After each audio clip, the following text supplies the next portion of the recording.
तर नमस्कार मित्रांनो, पुन्हा एकदा नवीन एका व्हिडिओमध्ये आपलं स्वागत आहे. मित्रांनो, तुम्ही जर एस टी बसने प्रवास करत असाल, काही वयस्कर नागरिक आहेत ते बसने प्रवास करतातच, त्यांच्यासाठी सुद्धा ही महत्त्वाची अपडेट आहे. आता मित्रांनो काय होणार आहे की एस टी बसने जर तुम्ही प्रवास करत असणार तर तुमच्यासाठी सुद्धा आता एक स्मार्ट कार्ड बनणार आहे. जसं आपलं क्रेडिट कार्ड, डेबिट कार्ड असतं तसं एक कार्ड इथे आपल्याला बनायला लागणार आहे आणि हे अनिवार्य असणार आहे एस टी बसने प्रवास करण्यासाठी. आता सध्या हे कार्ड अजून बनलेलं नाही आहे आणि बनवायला सुरू पण नाही झालेलं आहे. परंतु मित्रांनो, याचं एक परिपत्रक जारी करण्यात आलेलं आहे ज्यामध्ये याबद्दलची माहिती देण्यात आलेली आहे. ती आपण थोडक्यात पाहणार आहे. म्हणजे आता तुम्हाला सुट्टे पैसे द्यायचे वगैरे घ्यायची गरज नाही आहे.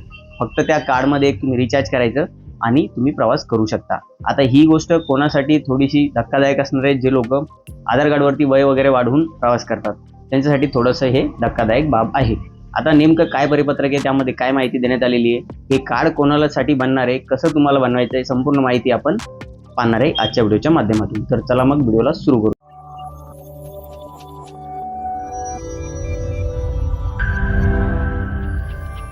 तर बघा, महाराष्ट्र राज्य मार्ग परिवहन महामंडळ यांच्याकडून हे परिपत्रक काढण्यात आलेलं आहे. एस टी प्रवासाचा नवा डिजिटल युगारंभ, सवलतधारकांसाठी NCMC स्मार्ट कार्डची अनिवार्यता. याचा अर्थ होतो मित्रांनो नॅशनल कॉमन मोबिलिटी कार्ड. आता बघा, परिवहन मंत्री प्रताप सरनाईक यांनी ही माहिती दिलेली. काय माहिती दिलेली आहे तर 11 फेब्रुवारी 2026 महाराष्ट्र राज्य मार्ग परिवहन मंडळाच्या म्हणजेच STच्या प्रवासात आता तंत्रज्ञानाची नवी पहाट उगवली आहे.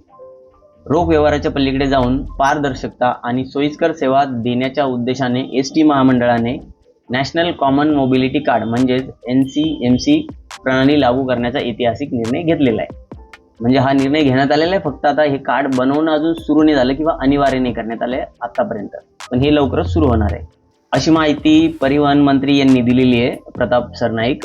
यापुढे विविध सामाजिक सवलतीचा लाभ घेण्यासाठी हे स्मार्ट कार्ड अनिवार्य असणार आहे. बघा, लक्षात घ्या, सामाजिक सवलतीचा लाभ घेण्यासाठी हे स्मार्ट कार्ड अनिवार्य असणार आहे. अनिवार्य म्हणजे तुम्हाला हे बनवावंच लागणार आहे.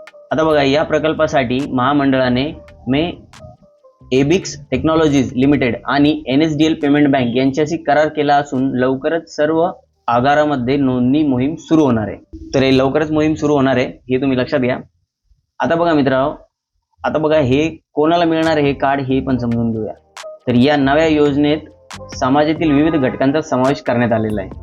थोडं छोटं करतो म्हणजे चांगलं दिसेल. विद्यार्थी, ज्येष्ठ नागरिक व महिला, अमृत ज्येष्ठ नागरिक, सर्वसाधारण ज्येष्ठ नागरिक आणि महिला प्रवाशांना आधार संलग्न कार्ड मिळणार आहे. आणि विद्यार्थ्यांसाठी म्हणजे आधार वरून हे कार्ड यांना मिळणार आहे. ज्येष्ठ नागरिक असेल, महिला असेल, अमृत ज्येष्ठ नागरिक असेल, सर्वसाधारण ज्येष्ठ नागरिक असतील त्यांना.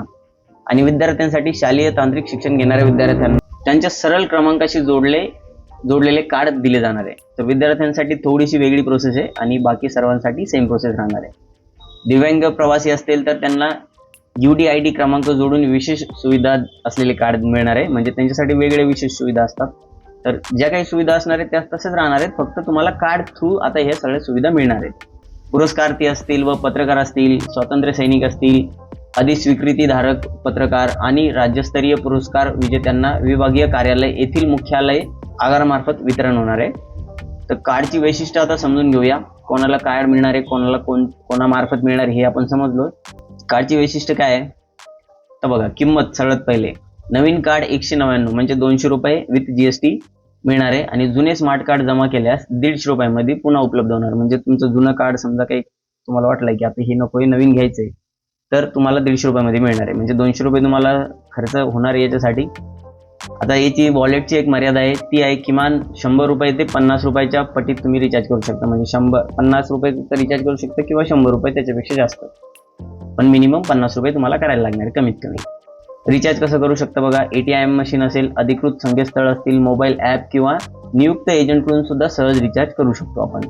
आता नोंदणीसाठी जे व्यापक यंत्रणा आहे, ज्येष्ठ नागरिक आणि महिलांच्या सोयीसाठी 3000हून अधिक अधिकृत एजंट नियुक्त करण्यात आले आहेत. म्हणजे जवळपास 3000 पेक्षा जास्त एजंट इथं नियुक्त पण करण्यात आलेले आहे हे कार्ड बनवून देण्यासाठी.